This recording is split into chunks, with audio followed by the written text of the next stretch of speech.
ছাত্র জীবন শেষ, education life শেষ করার পর রাস্তায় নেমেছি, পিঠে সার্টিফিকেটের বোঝা, কিছু একটা করতে হবে।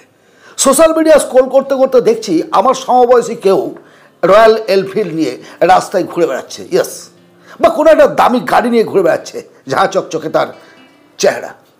মনের মধ্যে একটা ইচ্ছে, আমাকেও তেমন হতে হবে। এই ইচ্ছেটা স্বাভাবিক না অস্বাভাবিক? কমেন্ট করুন।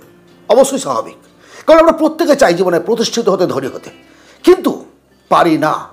এমনই একটা ছেলে রাজেশ, এমনই ছেলে জীবনে প্রতিষ্ঠিত হতে চাই, এবং ছাত্র জীবন থেকে তার ইচ্ছে কীভাবে ধনী হওয়া যায় তা আমাকে জানতে হবে। সেটা দোকানে, চায়ের দোকানে, কৃষ্ণনগরের রাস্তার ধারে একটা চায়ের দোকানে স্টলে কাজ করে। সকাল সন্ধে তার দোকানে কাজ করে, দুপুরবেলায় কলেজ করে। মানে যদি কেউ বলে না যে বাঙালির ছেলেমেয়েরা পরিশ্রমী নয়, অলস, তারা শুধু সমালোচনা করতে জানে, তাহলে একেবারে ভুল। অধিকাংশ ছেলেমেয়ে তার জীবনের উন্নতি চায়, এবং চায় বলে তারা বিভিন্নভাবে কাজ করে। তার উদ্দেশ্য সেখানে কাজ করা শুধুমাত্র অর্থ ইনকাম করা নয়, হ্যাঁ, অর্থের পাশাপাশি সে যেন বিভিন্ন মানুষের সঙ্গে মিশতে পারে। তাই যখন সেখানে কোনো একটুখানি ধনী চেহারার লোক তার চোখে মনে করে তার কাছে গিয়ে কিছু উপদেশ নেওয়ার চেষ্টা করে, কিন্তু অধিকাংশ মানুষ বুঝতে পারছেন, কেউ বলতে চায় না। আমি সেখানে বসে আছি, হঠাৎ করে একটা গাড়ি থেকে নামলো একজন ভদ্রলোক, নামলেন আর কি। ছেলেটি তার কাছে গিয়ে ফিসফিস করে কিছু একটা জানতে চাইল। বিষণ্ণ চিত্তটা নিমেষেই একটা বিমর্ষ হয়ে গেল। অর্থাৎ লোকটা একটা অহংকারী কথাবার্তা প্রকাশ পেল তার চেহারার মধ্যে, যে তাকে একটা কিছু অহংকারী বলছে। আমার বিষয়টি ভালো লাগলো না। ছেলেটির কাছে ডাকলাম এবং জানতে চাইলাম। ছেলেটি বললো, এটা আমার কাজ।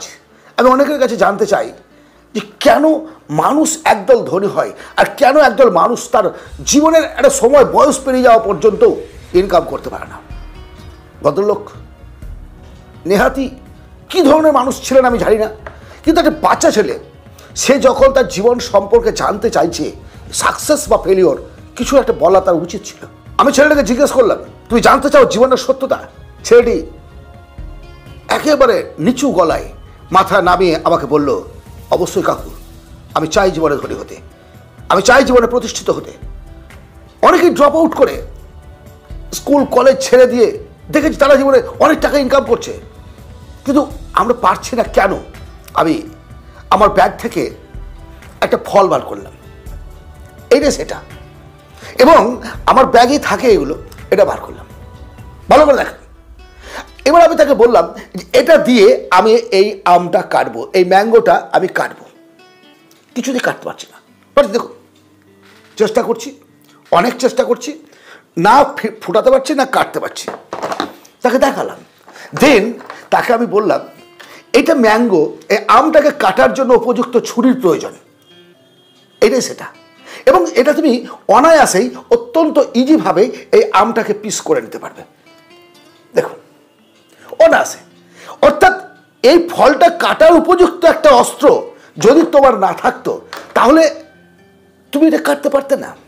ইনকাম করতে চাও, ইনকাম করতে গেলে তোমার মস্তিষ্কটাকে এমনই একটা ধারালো অস্ত্রে পরিণত করতে হবে। আমি তাকে শোনালাম এক চাষির গল্প।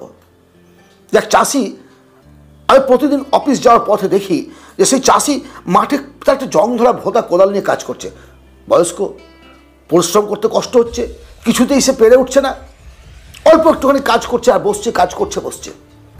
একদিন তার কাছে থেমে আমি তাকে বললাম যে, দাদা, যদি বেশি কাজ করতে হয় তাহলে তুমি তোমার কোদালটা একটু সান দিয়ে নাও, পালিশ করে নাও। তার দুদিন পরে দেখি ঝাঁ চকচকে একটা কোদাল নিয়ে মাঠে কাজ করছে, অতটা ভারীও না, অথচ খুব সুন্দরভাবে সে টুকটুক করে কাজ করে চলেছে। আমাকে দেখো, দাদা, আনন্দের খবর, আমি এতদিন কাজ করছি আর ওই একই কোদাল ব্যবহার করে চলেছিলাম।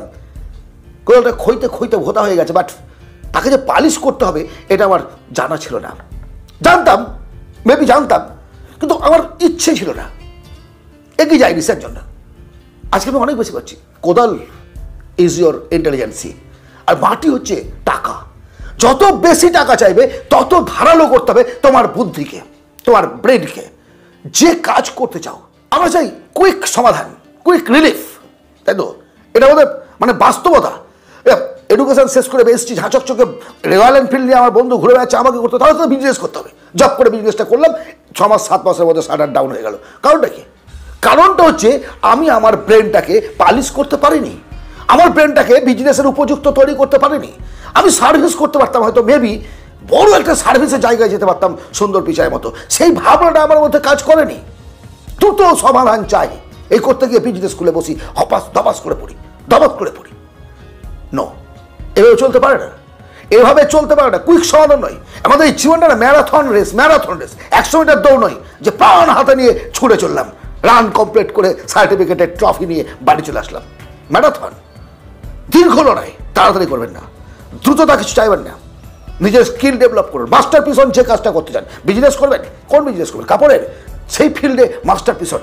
কোন কাপড় কেমন, কার দাম কত, কোথায় কিনতে পাওয়া যায়। আপনি মেডিসিনের বিজনেস করবেন, সেই সম্পর্কে জানুন। গ্রসারি করবেন, সব প্রত্যেকটা ভালো। কম্পিটিশন আছে, তারপরেও কিন্তু একদল মানুষ প্রচুর টাকা ইনকাম করে বিজনেস থেকে। সুতরাং আপনিও পারবেন। কম্পিটিশন থাকলেও একদল ছেলে চাকরি পায়, সুতরাং আপনিও পাবেন। সেই জায়গাটাকে তৈরি করে নিতে হবে এই আম এবং এই ছুরির মতো। আজকের আলোচনা কেমন লাগলো অবশ্যই জানাবেন। যদি এই ধরনের আলোচনা আপনাদের ভালো লাগে, কমেন্ট করবেন। কী ধরনের ভিডিও চান, লাইক করবেন, সাবস্ক্রাইব করবেন, শেয়ার করবেন বন্ধু বান্ধবদের মধ্যে। জাগুক বাঙালি।